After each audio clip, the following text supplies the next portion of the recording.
કાલે કિસાન સંઘે જે દાવો કર્યો હતો કચ્છ માટે કે ભાઈ અમે સમાધાન કરાવી દીધું છે, હવે વઢિયામાં કઈ કામ નહીં ચાલે જ્યાં સુધી વળતર નક્કી નહીં થાય.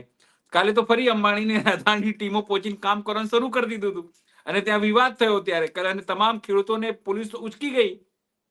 તો કિસાન સંઘ કે ખેડૂતો જોડે કઈ સમજાતું નથી આ કરવા શું માંગે છે આ લોકો. કિસાન સંઘ છે ને એ ભાજપનો જેટલા આંદોલનો થવાના હોય ને એને કિસાનોને મળીને ડામવાનું કામ કરે છે. કિસાન સંઘ છે એ ખેડૂતોના પીઠમાં ખંજર ભોગવાનું કામ કરે છે. કિસાન સંઘના નેતાઓ છે એ ભાજપના નેતાઓના ઈશારે કામ કરે છે.